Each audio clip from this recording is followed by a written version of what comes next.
Did you know we have fitbits for cows?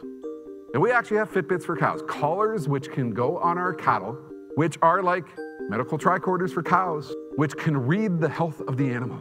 And we are actually flying drone technology over our herd, tens of thousands of square miles, to read that information from every single animal so we can get a global heat map of the health of our herd. And I actually talked to one rancher who said that, look, my wife and I are getting a lot better sleep these days because we are now at the point, years ago, we might have to, be out in the field at night in the rain, in the muck, waiting for an animal to begin giving birth. He said, I will now get a text message on my phone when an animal begins calving with the exact GPS locations of where I need to drive. And I'm getting a lot better sleep at night because I don't have to be out in the field in the cold and the muck. The fact that we have Fitbits for cows is staggering, but do you know what the limiting factor is here? Drone technology. What we're doing is we're flying drones over our herd. And a typical drone, in the utility sector has a limiting factor in terms of time. The limiting factor is battery sophistication and weight.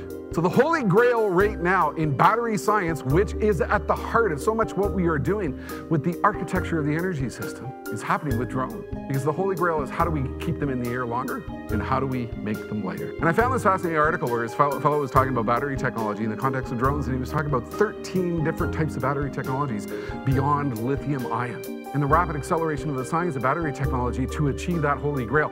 And what we accomplish with drone technology will bleed into the grid, will bleed into a re-architected grid, it will bleed into electric vehicles, and it will bleed into so many other industries. You look at the trend line, you look at the cost curve, you look at what is happening with the collapse and the range issues which we are achieving through battery longevity. So I wrote this blog post a couple of months ago that said, remember The Graduate?